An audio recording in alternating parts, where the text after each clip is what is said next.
Buenas tardes a todos. De parte de Mundo Judío Shoah y el Centro de Capacitación Ledor Vador, le damos la bienvenida a todos en el día de la fecha. Hoy tenemos un invitado muy especial, Luis Aníbal Fuenzalida, comisario inspector retirado de la Policía Federal Argentina, director de Interpol Argentina del año 2003 al 2005, licenciado en Relaciones Internacionales, profesor universitario con posgrado en Geopolítica de Oriente Medio y Terrorismo en el Instituto Herzliya, Israel, analista en Política y Seguridad Internacional y miembro de la Academia Argentina de Asuntos Internacionales. En el día de la fecha nos vas a estar hablando de este título, AMIA, Interpol, Alertas Rojas. Luis, buenas tardes. Queda todo a tu disposición. Buenas tardes, Eliezer, y muchas gracias por la invitación. Voy a hacer el siguiente orden. Primero voy a hablar de Interpol muy brevemente para que aquellos que están participando puedan tener cabal conocimiento de lo que es en realidad Interpol. Y luego directamente iremos a la problemática de las alertas rojas, el atentado y la causa AMIA, y finalmente la relación que podría hacerse entre la posible suspensión de las alertas rojas y el memorándum de entendimiento con Irán. Pues bien, Interpol en principio voy a desmistificar, no es la policía mundial. Es decir, Interpol, para que se pueda entender, tiene una estructura muy similar a las Naciones Unidas. Es decir, Interpol forman parte de la misma aquellos países que se adhieren, que en este momento, al día de hoy, son 194. Tiene una Secretaría General, que es realmente el ente más importante, tiene un comité ejecutivo, donde está el presidente de Interpol, 3 vicepresidentes, están los representantes por los distintos continentes. Obviamente, tanto la persona del secretario general como el presidente y los miembros del comité ejecutivo son nombrados tras la elección que se lleva a cabo en la Asamblea General, que se reúne una vez al año. Siempre y cuando sea una reunión común y no extraordinaria. Pues bien, aclarado esto, Interpol tiene como objetivo, según su artículo 2, el de la cooperación de las agencias del orden, léase policías y servicios de seguridad de los distintos países, con el fin de prevenir y reprimir todos los delitos de derecho común, como dice el estatuto, y que esté siempre bajo el encuadre de respeto a los derechos humanos y a las legislaciones particulares de cada uno de los países miembros. Cuando se dice delito común es porque en su artículo 3 taxativamente prohíbe cualquier tipo de actividad que esté relacionada con delitos de carácter político, religioso, racial o militar. A su vez, el artículo 31 del Estatuto también establece el respeto a las estructuras judiciales, jurídicas, de cada uno de los miembros, para tener una mejor cooperación entre los distintos países. Pues bien, entre los instrumentos que utiliza Interpol para sus fines, que es el de la cooperación policial internacional, están las alertas rojas. ¿Qué son las alertas rojas? Las alertas rojas es una comunicación que se hace a todas las policías del mundo cuando un país miembro, a través de su poder judicial, solicita la detención preventiva con fines de extradición de una persona que esté imputada, sospechada o prófuga de la comisión de un delito penal. En el caso de nuestro país, se articula las circulares rojas a través del texto de la Ley de Cooperación Penal Internacional, que es la 24767. Y en el caso de Argentina, la institución que representa a nuestro país ante Interpol es la Policía Federal Argentina, a través de un decreto que es de la década de los años 60, del siglo pasado. Si mal no recuerdo, creo que del año 64. Ahora bien, cuando digo que la Policía Federal Argentina representa al Estado Nacional ante Interpol, eso sugiere que cada país tiene designado una fuerza de seguridad o una fuerza policial que es la que la va a representar ante Interpol y donde reside la Oficina Central Nacional de Interpol. En esa Oficina Central Nacional de Interpol se remiten y se emiten y se reciben todas las circulares de Interpol, no solo las alertas rojas, sino que hay alertas azules sobre paraderos, amarillos, especialmente sobre paraderos de chicos, las circulares negras, que es para identificación de cadáveres, y lo más importante de todo, que cualquier consulta con la base de datos de Interpol, que pueda ser una de las oficinas centrales nacionales, en este caso en la de Policía Federal, que no necesariamente tiene que ser a solicitud de Policía Federal, sino que cualquier fuerza de seguridad federal o provincial de nuestro país que le solicite a Interpol Argentina una consulta con la base de datos de Interpol Lyon, Francia, se hace inmediatamente, pues está en vigencia el sistema I-24/7, información 24 horas los 7 días, y el tiempo real de respuesta puede llegar a ser de 5 segundos. Es decir, es un sistema muy eficaz, muy bien probado, que obviamente lo que tiende es a una optimización de la actividad de la cooperación policial internacional. Creo que está aclarado lo que es Interpol, cómo funciona. Bueno, quedaría aclarar que en el caso de nuestro país, la Policía Federal, que representa, es la OCN Interpol de Argentina, tiene actividades no solo administrativas, sino que tiene actividades operativas. No es así en todos los países. Por ejemplo, Interpol Estados Unidos, que es en Washington, lo que hace es meramente una tarea administrativa. Recibe, supongamos, una circular roja y de acuerdo al delito de que se trate, la va a distribuir en la agencia federal que corresponda. Es decir, si una persona está buscada por algún tema de drogas, lo hará a la DEA. Si es por algún tema de algún delito federal, de fraude, etcétera, etcétera, lo hará el FBI. Y lo mismo con, por ejemplo, si es algún tema de contrabando de armas, lo hará a ATF, Alcohol, Tabaco y Armas de Fuego, que es la Agencia Federal de Estados Unidos.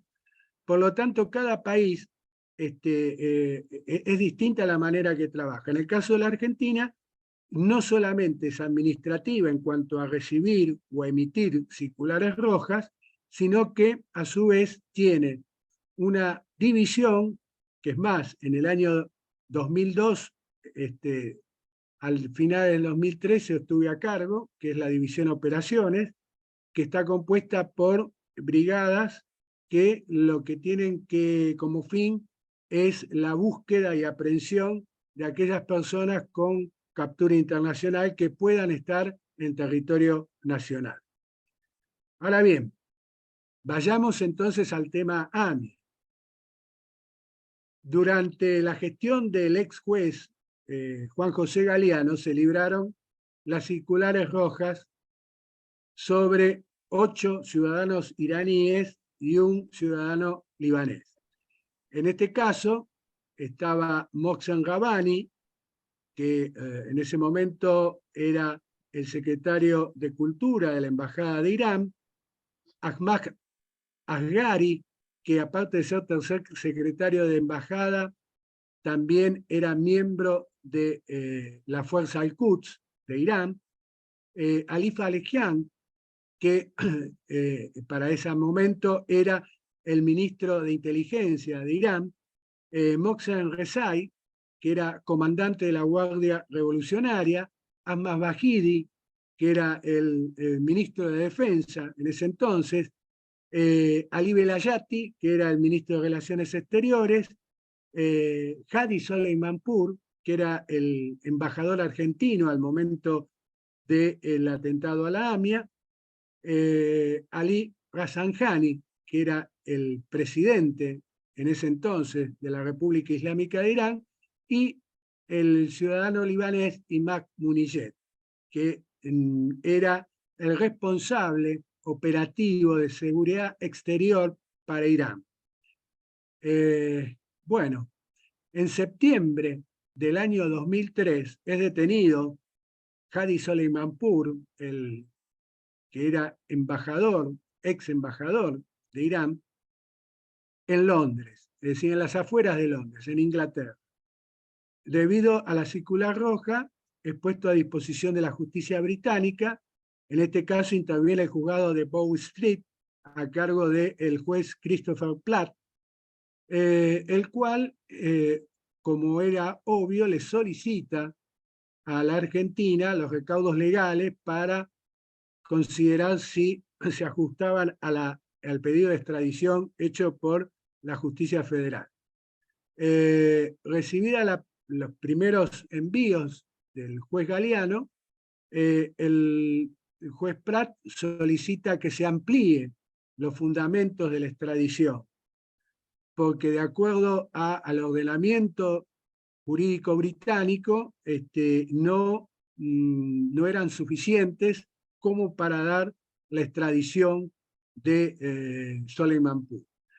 Como Gran Bretaña tiene, al igual que nosotros, la Argentina, un sistema de extradición mixto, es decir, que si bien interviene el Poder Judicial a través de la Justicia Federal, en el caso de nuestro país, la resolución a la que pueda arribar el juez puede ser vetada por el Poder Ejecutivo. Por eso es un sistema mixto. Y en Gran Bretaña ocurre lo mismo, y que fue lo que sucedió, ya que el ministro del Interior británico en ese momento considera que se cierra el caso y e incluso a la Argentina tiene que hacer el pago de las costas, que en ese momento ascendieron a 25.000 libras esterlinas. Con lo cual Soleimanpour quedó en libertad. Sucedido esto, en febrero del 2004, los primeros días de febrero, me llega a mi despacho un documento, el documento por el cual Irán había enviado a la Secretaría General 18 carillas solicitando el cese o el levantamiento de las circulares rojas. Los motivos que esgrimía eran variados, obviamente todos sin fundamento. En el caso, por ejemplo, que violaban la Declaración de Derechos Humanos, que violaba la Declaración de la Convención de Costa Rica, que violaba el artículo 3 del Estatuto de Interpol, porque consideraban que era una acción de persecución política religiosa.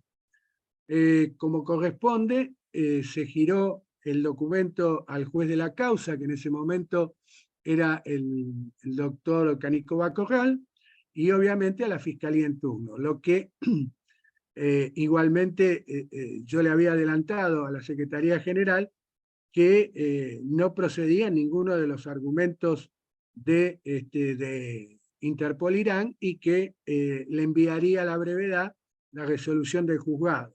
Obviamente la resolución del juzgado no fue otra que rechazar el pedido iraní de dejar sin efecto las circulares rojas. Es más, el juez Canicova Corral ratificó el pedido de las circulares rojas.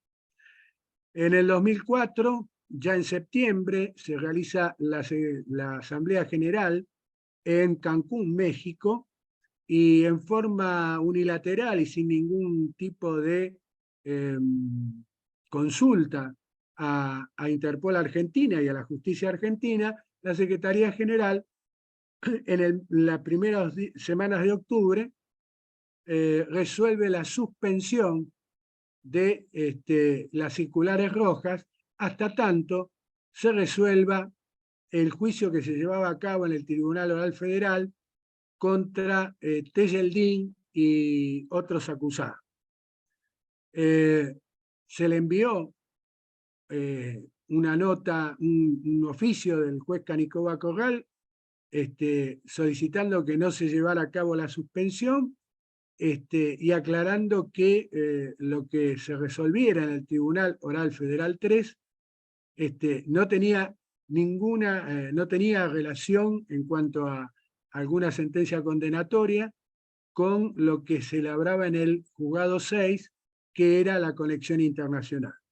No obstante eso, una vez que salió la resolución del Tribunal Oral Federal, que en aquel momento absolvió a Tejeldín y a otros acusados, el juez Canicova Corral y el fiscal Alberto Nisman enviaron sendos oficios a la Secretaría General por intermedio de Interpol Argentina, solicitando se levantara la suspensión de las alertas rojas y detalladamente le aclaraba cuáles eran las diferencias entre lo que era el juicio llevado a cabo con respecto a la conexión local y el juicio, la causa que seguía abierta por la conexión internacional. Sin embargo, Interpol mantuvo su actitud, su medida de mantener suspendidas las alertas rojas. En el año 2005, en el mes de marzo, yo viajo a Lyon, Francia, por una reunión de jefes de las distintas oficinas centrales nacionales, es decir, de los directores de Interpol de cada país, y ahí tengo la oportunidad de solicitar la palabra y dar, es decir, ratificar los motivos que ya habían sido elevados en esos dos oficios que mencioné anteriormente. Luego de haberme dirigido a los restantes representantes de Interpol de los otros países, terminada la reunión, tuve un diálogo con el secretario general de Interpol, en ese entonces el señor Ronald Noble, el cual me dijo que iba a intentar solucionar lo que mal llamaba o lo que mal calificaba Interpol como controversia argentino-iraní. ¿Y por qué digo mal llamaba controversia? Porque una controversia se puede dar cuando el derecho sobre una cosa está en duda. Y acá no se podía poner en duda un acto soberano, legítimo y constitucional, como era el pedido de captura internacional fundado que había hecho el Juzgado Federal número 6 y la Fiscalía del doctor Nisman. Pues bien, en ese mismo año 2005, ya para el mes de julio, se recibe otra comunicación de la Secretaría General donde la Oficina de Asuntos Jurídicos de Interpol proponía, para solucionar, entre comillas, la controversia, que se nombrara a un jurista de reconocida prestigio internacional. Es más, citan el nombre del que en ese entonces era el juez de la Real Audiencia de España, Baltasar Garzón, para que mediara en la controversia. Obviamente era una cosa disparatada y que tanto el juez de la causa como el fiscal Nisman rechazaron rotundamente. al mes siguiente, enviaron una segunda propuesta. Esta segunda propuesta les invito a todos que escuchen bien, porque esto tiene relación con el último punto al que me voy a referir. En esta segunda propuesta de Interpol, la Oficina de Asuntos Jurídicos preveía la formación de una comisión formada por 2 juristas de reconocido prestigio internacional que pudiera nombrar Argentina y 2 juristas que pudiera nombrar Irán. Y los 4 tenían que ser de distinta nacionalidad a los países parte. A su vez, estos 4 juristas iban a nombrar un quinto que también de distinta nacionalidad y conformar de esa manera esta comisión para poder mediar en la controversia entre Argentina e Irán. Obviamente también fue rechazado tanto por el juez como por el fiscal Nisman. Llegó octubre del 2005, Asamblea General de Berlín, a la cual yo concurro y soy asistido por el entonces embajador argentino en Alemania, el embajador Héctor Candiotti, con el que no tengo palabras de agradecimiento por todo el apoyo que nos brindó. Ahí, en principio, se hace una reunión, mejor dicho, yo solicito una reunión de acuerdo a lo normado en el Estatuto de Interpol con el Comité Ejecutivo para que se levantara la suspensión de las circulares. En esa reunión, a la cual también asistieron obviamente los representantes de Irán, entre los cuales había algunos de quienes habían defendido en su momento a Soleimanpur en la extradición solicitada en el 2003. El Comité Ejecutivo consideró que no había razón para levantar la suspensión, por lo cual entonces, ante el rechazo y también de acuerdo al estatuto, solicité que, si bien no estaba dentro de el programa que se iba a tratar en la Asamblea General al día siguiente, se tratara el tema de las circulares. Se trató el tema y en esa Asamblea General del 2005 no se obtuvo el resultado querido. Recién, en noviembre del 2007, en la Asamblea General de Marrakech, en Marruecos, y después de una brillante disertación del fiscal Alberto Nisman, se logró dejar sin efecto las suspensiones, pero no de las 9 circulares rojas que en su principio habían sido emitidas en el 2003 por el ex juez Galeano. En este caso, de las 9, están activas, o mejor dicho, hay una que no está más activa, pero por muerte de la persona buscada. Pero en ese momento quedaron 6 circulares rojas activas, que eran sobre Mohsen Rabbani, que era sobre Ahmad Bashidi, que era sobre Ahmad Asghani, sobre Alif Alijian, sobre Mohsen Rabbani, Mohsen Rezai y Imad Muniyet.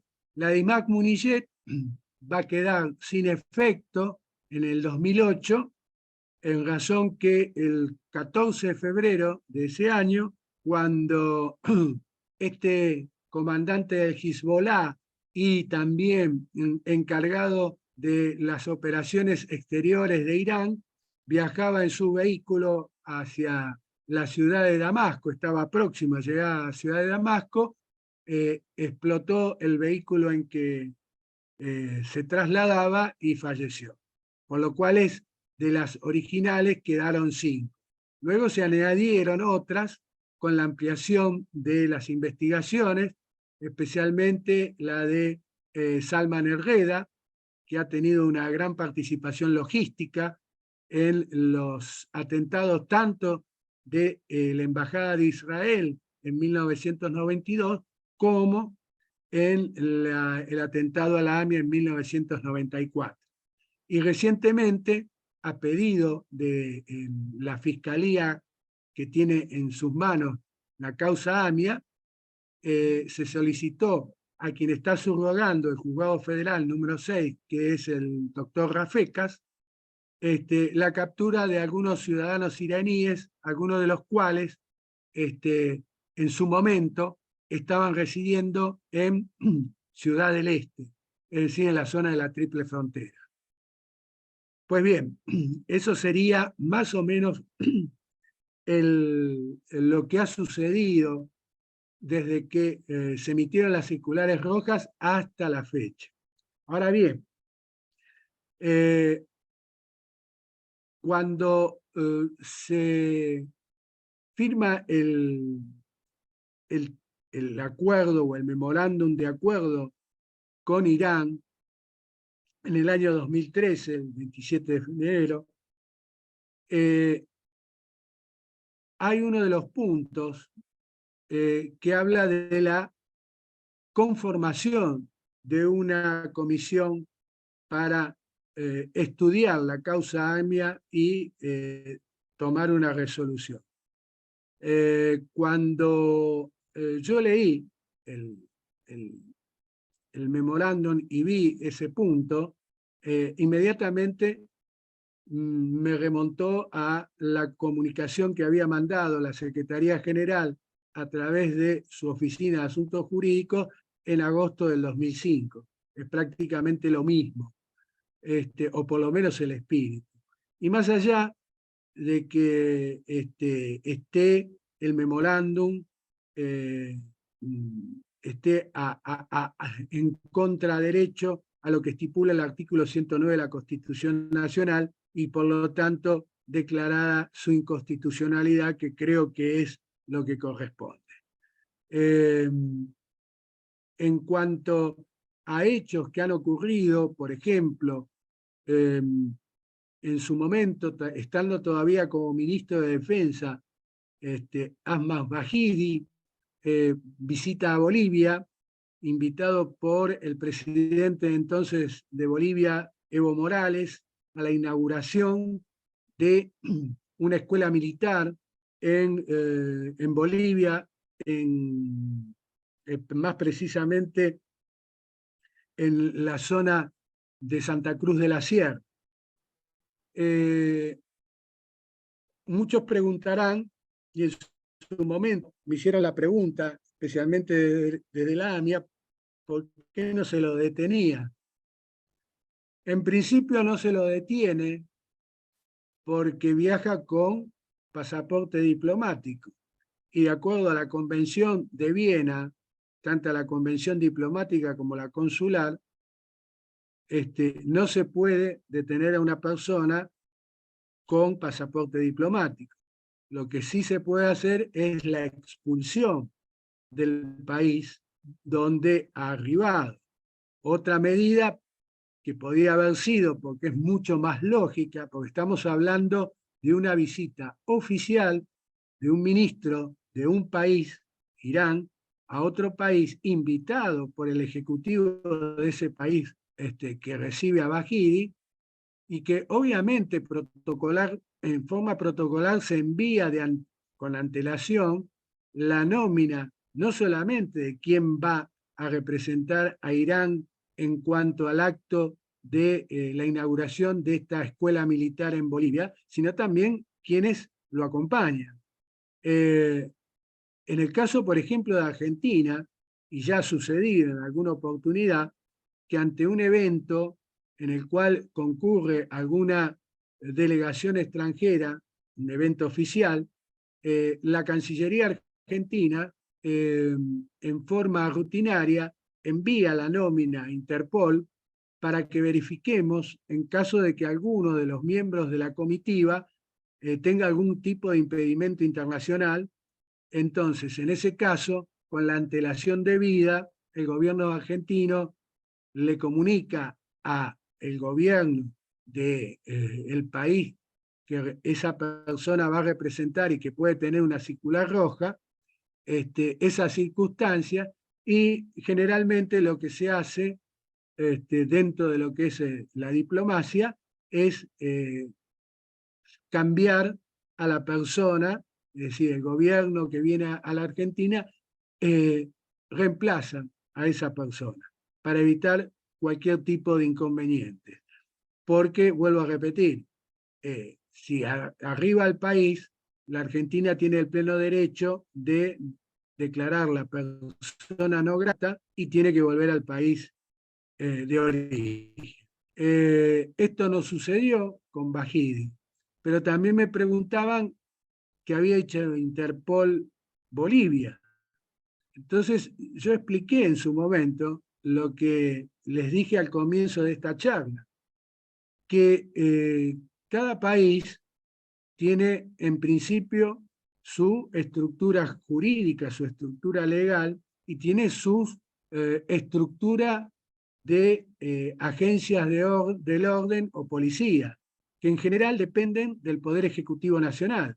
Así que la Policía Nacional de Bolivia, donde tiene una oficina central nacional, Interpol, lo mismo que acá, Policía Federal representa a la Argentina, bueno, la Policía Nacional de Bolivia representa al Estado boliviano, pero dependen del Poder Ejecutivo, y si el Poder Ejecutivo en ese momento, que estaba a cargo de Evo Morales, no da ningún tipo de orden para la detención, no puede,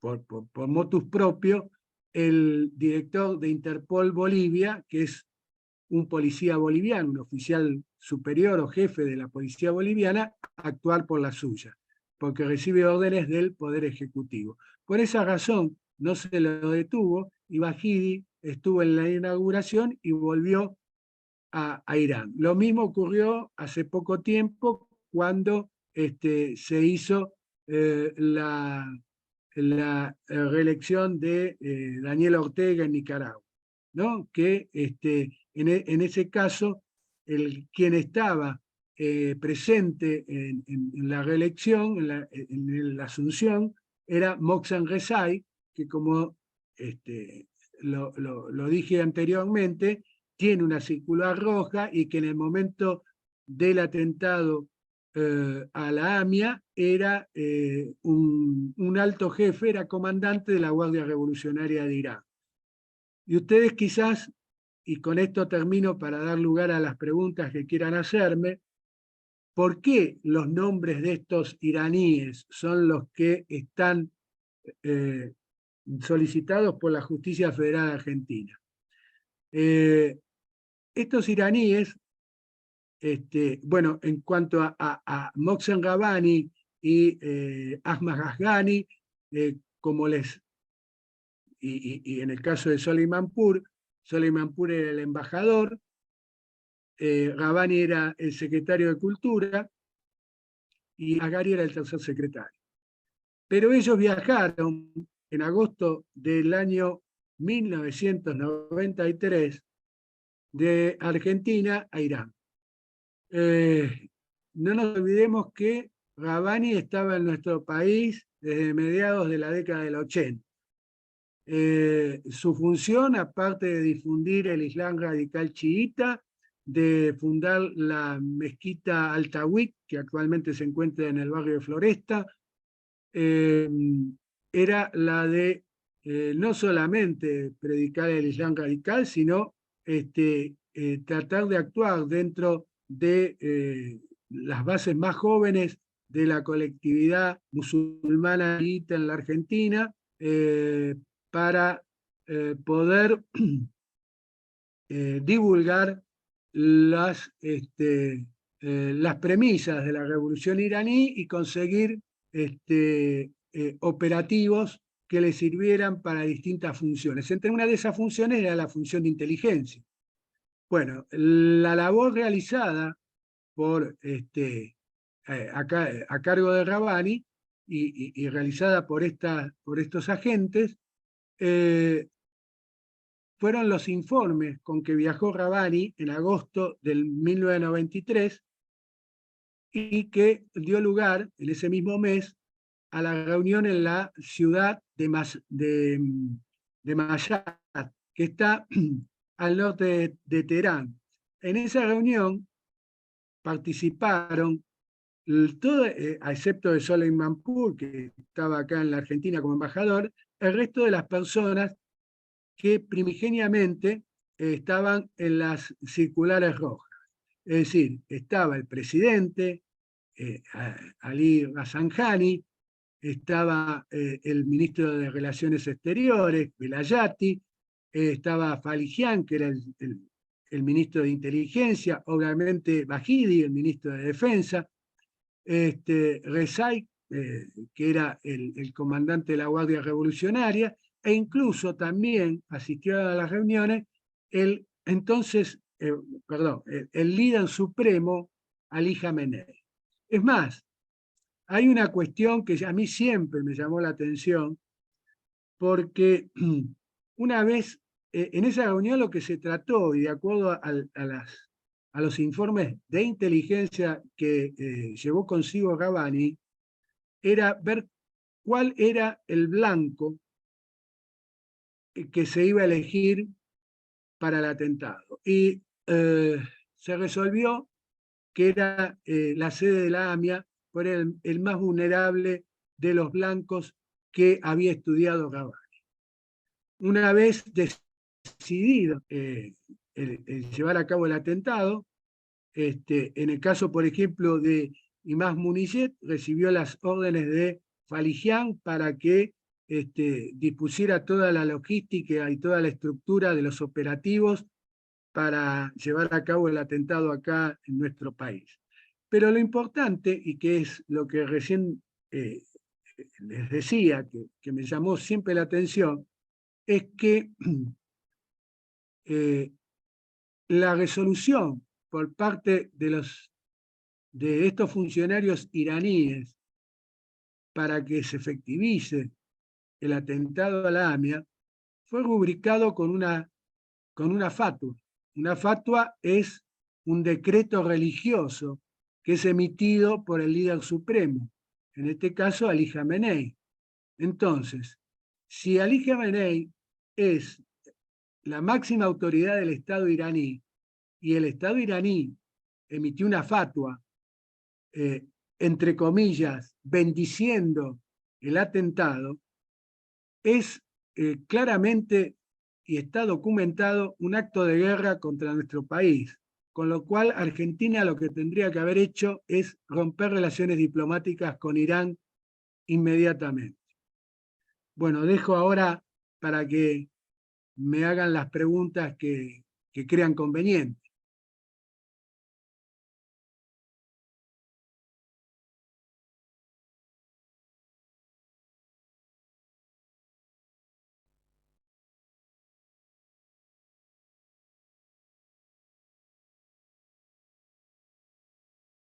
¿Me escucha, Luis?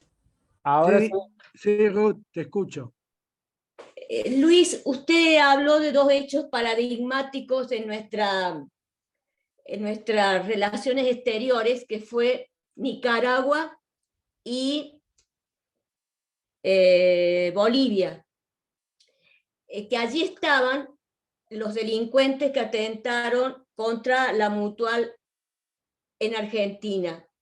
Llama poderosamente la atención que había funcionarios argentinos. De hecho, circuló una foto de nuestro canciller abrazado en Nicaragua, y donde no hicieron ningún reclamo a las autoridades ni de Bolivia ni de Nicaragua. Entonces el enemigo, más allá de los que tenemos de Irán, también lo tenemos desde adentro, porque no han hecho absolutamente nada para que esto se esclarezca. Bueno, en principio, Ruth, te voy a hacer una pequeña corrección. En el caso de Nicaragua era el embajador argentino. no estaba el canciller, era el embajador que lo saludó a Mohsen Rezai. En el caso de el Bahidi, cuando estuvo en Bolivia, hubo un reclamo de la Cancillería Argentina, que en ese entonces estaba a cargo de Timerman. Pero obviamente el reclamo fue una vez que Bahidi estuvo en la inauguración y después se fue alegremente para Irán. Es decir, y en el caso de Nicaragua, hubo también un reclamo, pero un reclamo diplomático, una queja. Es decir, acá lo que tenemos que interpretar es lo siguiente. A ver, va a parecer que está descolocado, pero el año 2005 es un año muy importante porque es el año que asume como presidente de Irán Ahmad Bahidi, Mahmoud Ahmadinejad. Y con Mahmoud Ahmadinejad, la relación con el entonces presidente de Venezuela, Hugo Chávez Frías, se fortifica en una manera importantísima. Es ahí donde realmente ya se solidiza a Venezuela como la cabeza de playa de Irán y de Hezbollah para América Latina. Y tenemos que asociar esto con algunas cuestiones que son de geopolítica. Es decir, Venezuela tenía como países, incluso lo sigue teniendo, algunos de ellos, la mayoría, como países aliados, pero en ese momento a Nicaragua de Ortega, al Ecuador de Correa y a Bolivia de Evo Morales.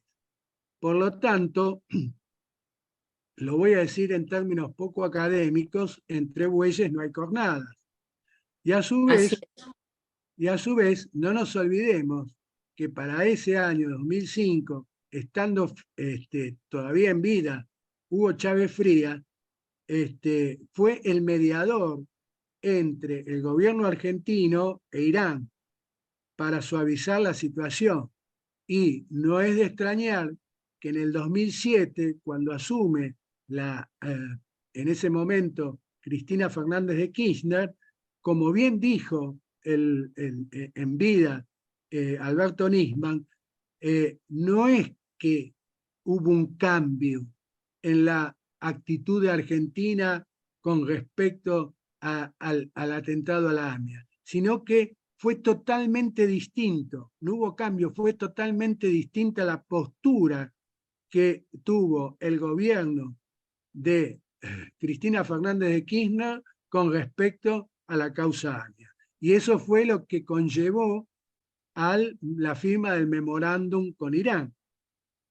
Por eso no es de extrañar que, tanto en oportunidad de la visita de Bahidi a Bolivia haya habido un reclamo diplomático a destiempo y muy liviano, y lo mismo haya pasado cuando el año pasado con el embajador argentino, que si mal no recuerdo, creo que es el hermano de Capitanich, que estaba en la asunción de Daniel Ortega. Gracias, Luis. Gracias. No, al contrario.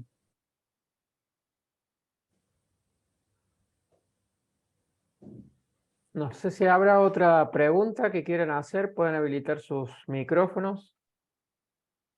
Sí, yo le quisiera preguntar por qué considera usted que la República Argentina es un blanco preferencial para ataques terroristas de estas características. Bueno, en principio,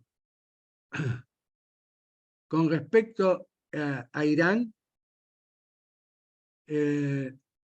no nos olvidemos que habría dos causas posibles.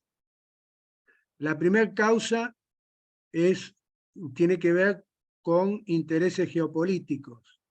Es decir, durante el último periodo del gobierno del presidente Alfonsín, se firmó un acuerdo, fueron 2 acuerdos, para, en uno, la modernización y reconstrucción del reactor nuclear de la Universidad de Teherán, y la segunda era con respecto a combustible nuclear.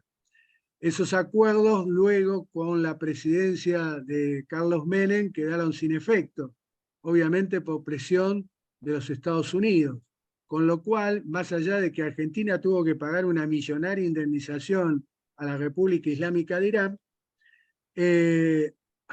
a Irán le afectó en su programa nuclear. Y el otro motivo es que Argentina, en América Latina, no hablo en América en general, es decir, excluyo América del Norte, perdón, Estados Unidos y Canadá, incluyo de México a la Argentina. Argentina es el país con la comunidad judía más grande. Por lo tanto, ahí hay 2 motivos por los cuales se eligió a la Argentina para los atentados. No sé si está respondida la pregunta. Quiero aclarar que, bueno, que la posibilidad de un tercer atentado no hay que descartarla. ¿Por qué cree usted que no se puede descartar? En principio, porque va a depender de la situación o la ubicación geopolítica que tome nuestro país cuando no haya un gobierno que represente al kirchnerismo. Si hay un gobierno que sea opositor al kirchnerismo y que tenga una alineación a los Estados Unidos y a Occidente, la posibilidad se puede dar, porque Irán sigue presente en América Latina. No sé si vio que hace unas 72 horas se firmó un acuerdo entre la República de Bolivia y la República de Irán, por la cual Irán va a colaborar con la República de Bolivia en todo lo que es no solamente asesoría de seguridad y defensa de fronteras, sino también en el suministro de armas. Sí, lo he leído. Así que, y fundamentalmente porque creo que en la dirigencia argentina en general hay un desconocimiento de lo que es la geopolítica y piensan que lo que ocurre en Oriente Medio no puede tener repercusiones a miles y miles de kilómetros de ese lugar. Y lamentablemente ya tuvimos 2 casos. Entonces, hay que tener en cuenta, Irán sigue presente en América Latina, está cada vez más activo, todo lo que tiene en la triple frontera sigue estando, por más que no tenga una actividad como las tuvo en la década de los 80 y el principio de los 90 del siglo pasado. Obviamente está presente en Nicaragua, en Venezuela, está presente también en Cuba. Es decir, acá hay que también ver no solamente lo que es Argentina, sino lo que es en sí todo el subcontinente, hacer una lectura geopolítica respecto a cómo se están distribuyendo las fuerzas. No nos olvidemos que una de las situaciones que explota Irán es la facilidad que puede tener con aquellos gobiernos que sean afines a lo que es el diagrama bolivariano, es decir, todo lo que esté en alianza a Venezuela son países para los cuales la actividad de Irán, sea pasiva o activa, son realmente favorables. Una pregunta. Sí, perdón. Sí, Judy. Sí, ¿qué opina del juicio en ausencia? ¿Existe la posibilidad? Bueno, casualmente participé cuando se hizo en el Colegio Público de Abogacía de la Capital Federal, ahora hace una semana atrás, que se hizo un seminario que fue organizado por la DAIA y por el Colegio de Abogacía sobre el juicio en ausencia. Yo considero que el juicio en ausencia es necesario. Es más, ante lo que siempre se reclama, con justa razón, que es el trinomio memoria, verdad y justicia, yo creo que realmente el único elemento que todavía no se ha cumplido es justicia. Y la única manera de poder llegar a la justicia es a través del juicio en ausencia, para lo cual se debe llevar a cabo un debate en el Congreso, se tiene que promulgar una ley al respecto. El proyecto de Lipovetsky es muy, muy bueno en el sentido de que da las garantías, por ejemplo. Es más, hay algo que yo en ese momento hice hincapié, que fíjense lo que es algo anecdótico. Nosotros en la ley 24767 de cooperación policial o penal internacional, en su artículo 11, ante la detención de una persona con una circular roja, con un pedido de captura internacional por estar en rebeldía, que es lo mismo que estar ausente en el juzgado que lo está solicitando del país que lo solicite, se puede proceder a la extradición siempre y cuando el país solicitante asegure ciertos derechos, como ser que la persona pueda tener un nuevo juicio o una posibilidad de derecho de defensa en juicio, y poder de esa manera que se ratifique o se rectifique la sentencia que dio lugar al pedido de extradición. En el proyecto que se tiene acá, que se va a presentar, casualmente lo que está plasmado es esa circunstancia. Y entonces, supongamos, voy a ser más práctico, en el caso de que alguno de los acusados y profugados de la causa AMIA, digamos que sea aprehendido sin pasaporte diplomático o por una cuestión que difícilmente lo sea, se quiera presentar voluntariamente a estar a derecho, acá se le va a otorgar todas las garantías de la defensa en juicio, desde el abogado que él nombre o que se le nombre de oficio, hasta poder presentar los elementos de prueba que refuten la acusación sobre él. Ahora, esto me hizo acordar algo que yo olvidé y que tiene que ver un poco con el memorándum. El memorándum, aparte de ser un dislate, no tenía ningún tipo de sentido, porque ya en épocas del Shah Reza Pahlavi en Irán, y luego está reflejado en la Constitución de 1979 del Estado Islámico de Irán, la prohibición absoluta de extradición de connacionales. Es decir, Irán jamás va a poder Entregar. legalmente extraditar o entregar a uno de los ciudadanos.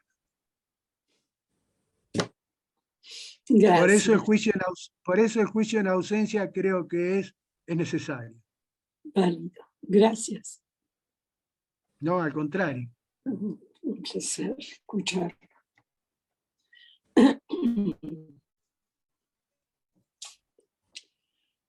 Le quiero comentar, señor Fuenzalida, que el director responsable en la CONAE del proyecto del combustible al cual usted hizo referencia, que esperaba Irán, ha fallecido hace aproximadamente un año. Por supuesto que fue un proyecto secreto y él pudo contarlo, e incluso a un grupo de personas. Nos llevó a la CONAE, nos mostró los búnkers, que son aproximadamente 50, y los lugares exactos en donde se realizaba o efectivizaba la producción de este combustible al cual usted hizo referencia. Sí, y cuando se firma el acuerdo, en épocas del presidente Alfonsín, interviene la la Agencia Internacional de Energía Atómica, y pone como uno de los requisitos cuando se habla de reconfigurar el reactor nuclear de la Universidad de Teherán, que debía tener, debía ser reconfigurado para que pudiera tener un enriquecimiento de uranio de no mayor del 20%. Que en realidad fue el único trabajo que, de los dos acuerdos, el único trabajo que se cumplió fue ese, que fueron 7 científicos argentinos. Efectivamente. Yo le agradezco las precisiones suyas, porque es una persona que ha trabajado in situ en cuestiones vinculadas a lo referente a la seguridad, y se ha expresado con mucha claridad y con mucha información que indudablemente podemos valorar significativamente. No, le agradezco a usted sus conceptos, y cuando se hizo, que no me acuerdo, pero que Eliezer me puede ayudar, se hizo el Zoom donde intervino mi amigo Miki Steuermann y Marta Wolf. El jueves pasado. El jueves pasado fue. Bueno, que el jueves después pasado. que Miki hizo sobre el final, me nombró, y yo voy a decir lo mismo que dije en ese momento. Yo solamente trato de hacer lo mío, aportar mi granito de arena, y como lo dije ese jueves, y lo digo siempre, como judío, como argentino y como ex funcionario policial. Gracias, Luis. Gracias. Gracias. No, al contrario. Muchas gracias. Muchísimas gracias, Luis. De verdad, muy completo. Muy Al contrario, completo. Eliezer. Además, usted tiene un valor agregado que hace mención a las cuestiones geopolíticas que no siempre son referidas en las disertaciones. Bueno, Es así. le agradezco nuevamente, pero justo es lo mío, es decir, cuando Eleazar leyó mi currículum abreviado, una de las cosas en que yo hice un posgrado en el Instituto Herzliya en Israel fue geopolítica, seguridad de Oriente Medio y terrorismo. Tuve como uno de los profesores, o el guía, fue Eli Carmón, que para mí es la persona más prestigiosa y que más sabe en terrorismo a nivel mundial. Muchas gracias. No, al contrario, gracias a usted. Un verdadero lujo haberlo tenido con nosotros. Nuevamente nuestro agradecimiento. Al contrario, el agradecimiento es mío por la invitación. Quedo a órdenes de ustedes, especialmente como dijo Graciela, todo lo que sea cuestiones geopolíticas, y más que nada que tengan que ver con Oriente Medio, no hay ningún problema. Y un pequeño chivo, los que quieren escucharme los miércoles en Radio High, estoy a partir de las 11:30, hace 16 años, haciendo la columna de política y seguridad internacional. Gracias, lo estaremos Muchísimas escuchando. No, Gracias, al contrario. Gracias, Gracias Luis, a como ustedes. siempre. Gracias, Luis, como siempre. Un abrazo, te felicito. Gracias, don Shabbat Osvaldo. Shalom para todos. Shabbat shalom. Shabbat Shalom para todos. Gracias. Mevoraj.